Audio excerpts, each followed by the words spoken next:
Romi atau ex-napi korupsi telah berdusta atas nama Imam Al-Wardi hanya untuk mendukung bokeper Ganjar Pranowo. Berdasarkan survei hari ini kan Pak Ganjar, Pak Prabowo, dan Pak Anies, tiga-tiganya sama-sama muslim. 2 kepala daerah, 1 menteri. Lebih dari cukup stok mereka untuk berbicara visi dan misi. Jangan kemudian kita mengangkat soal ini sholat, yang lain nggak sholat. Ini sholatnya bolong-bolong, ini sholatnya rajin gitu. Kemudian itu digunakan untuk ukuran kepemimpinan dia layak atau tidak. Cara dia menyampaikan seolah-olah dia ingin melegitimasi preferensi P3 terhadap Ganjar Pranowo.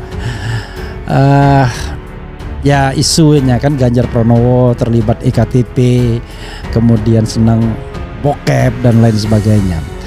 Tapi tiba-tiba dia ingin mengatakan itu bukan jangan dijadikan dasar untuk memilih.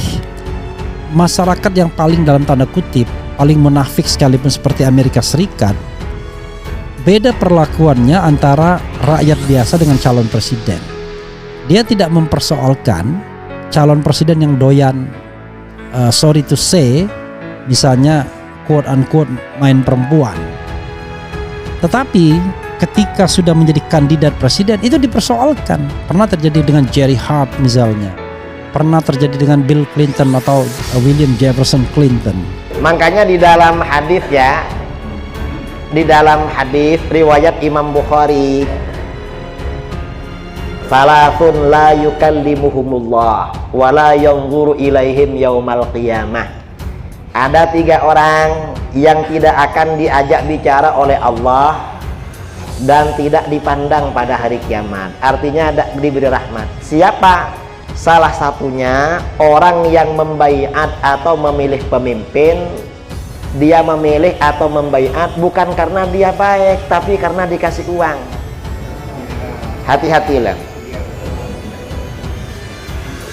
Dan sekarang banyak begitu, orang itu memilih pemimpin bukan karena benar, tetapi karena dibayar. Kami partai Islam, ya. Tetapi pada sisi yang lain, kita ketika memilih pemimpin, bahkan di dalam Al-Ahkamus Sultaniyah, di dalam kitab yang menjadi salah satu rujukan untuk tata negara dalam hukum Islam sekalipun, seorang pemimpin yang ahli maksiat itu masih memiliki hak untuk ditaati sepanjang dia tidak melarang kebebasan beragama. Jadi, ini persoalannya adalah kualitas dan kapasitas memimpin. Ketika kita berbicara kualitas siddiq, amanah, fatonah, tablik sebagai ukuran seorang pemimpin, bukan kesalehan yang diambil, tetapi integritas dia. Dan ini yang harusnya menjadi penglihatan dan fokus kita bersama.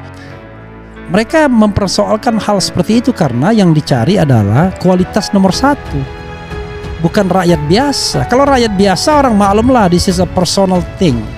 Ya, hal-hal yang sifatnya personal. Tapi begitu Anda jadi pemimpin, apalagi menjadi pemimpin nomor 1, nggak ada kehidupan personal lagi. Dalam pengertian bahwa misalnya Anda ingin mengatakan bahwa wah ini kan soal yang sifatnya personal, nggak ada kaitannya ke pemimpin. How come? Kita ini pilih ini siapa yang soleh. Cari pemimpin yang muslim, ahlus sunnah wal jamaah.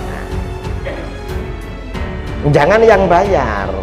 Kamu jangan bayar, karena kalau kamu bayar setelah jadi menganggap kamu ini hutang, malah ini anggaran untuk kepentingan rakyat akan kamu korupsi. Makanya saya gak menerima bayaran.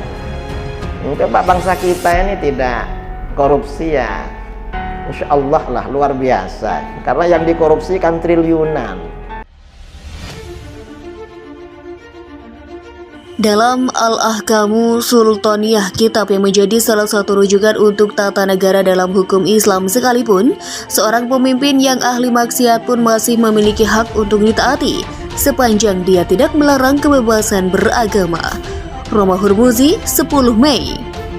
Kitab Al-Ahkam Al-Sultaniyah merupakan karya monumental Imam Al-Mawardi yang kuat diyakini ditulis atas permintaan Khalifah Al-Qaim Bi Amirullah 422 hingga 467 Hijriah. Kitab Al-Ahkam Al-Sultaniyah ini adalah buah pikir Al-Mawardi tentang ilmu politik dalam Islam, mencakup berbagai hal seperti pengangkatan imamah atau khalifah, pengangkatan muawim, gubernur atau wali, panglima perang, jihad bagi kemas, lakatan umum, hingga jabatan qadhi atau hakim.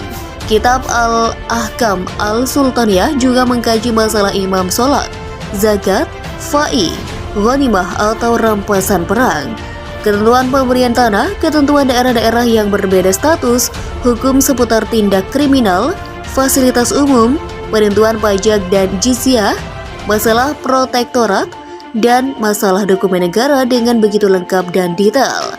Sayangnya karya agung Imam Al-Mawardi ini tercoreng oleh kelakuan Romo Hurmuzi atau Romi, Ketua Majelis Pertimbangan Partai Persatuan Pembangunan. Dalam sebuah wawancara TV nasional, Romi telah berdusta atas nama Imam Al-Mawardi. Romi mengklaim dalam kitab Al-Ahkam As-Sultaniyah karya Al-Mawardi disebutkan bahwa seorang pemimpin yang ahli maksiat pun masih memiliki hak untuk ditaati sepanjang dia tidak melarang kebebasan beragama, entah dalam bab apa dan halaman apa. Redaksi atau kesimpulan ngawur ini diambil Romi dari kitab Al-Ahkam As-Sultaniyah. Yang jelas, partainya Romi telah mendeklarasikan dukungan kepada Ganjar Pranowo, dukungan kepada orang yang gemar menonton video porno, bangga dan bahkan mempertanyakan di mana letak kesalahan menonton video porno. Mungkin saja maksud Romi adalah bahwa umat Islam tetap harus memilih Ganjar dan taat kepada Ganjar, meskipun Ganjar adalah seorang bokeper. Jadi, Romi telah berdusta atas nama Imam Al-Mawardi agar umat Islam terkecoh dan pesimistis dan permisif terhadap perilaku maksiat dan memberikan dukungan kepada calon pemimpin meskipun ahli maksiat. Perlu untuk diketahui, kitab Al-Ahkam As-Sultaniyah adalah kitab yang membahas tentang ketatanegaraan Islam. Tak ada kaitannya dengan pilpres. Dalam kitab tersebut tak ada bahasan seorang pemimpin harus sidik, amanah, tablik, dan fatonah. Ini adalah sifat Rasulullah SAW, bukan syarat untuk menjadi pemimpin. Di dalam kitab Al-Ahkam As-Sultaniyah, Al-Mawardi mensyaratkan calon pemimpin atau calon khalifah harus memenuhi syarat inikat, yaitu harus muslim, laki-laki, adil, berakal, dewasa, merdeka, memiliki kemampuan untuk mengemban amanah kekuasaan, dan harus dari suku Quraisy. Syarat yang ditulis Al-Mawardi ini sama dengan yang disepakati oleh para ulama kecuali masalah suku Quraisy. Bagi para ulama, mayoritasnya menjadikan Quraisy hanya sebagai syarat afdoliyah, bukan syarat akad. Tak pernah ada satupun bab bahkan paragraf dari kitab Al-Ahkam As-Sultaniyah yang menyatakan pemimpin yang ahli maksiat harus ditaati sepanjang dia tidak melarang kebebasan beragama, sebab redaksi seperti ini jelas mungkar karena bertentangan dengan dalil.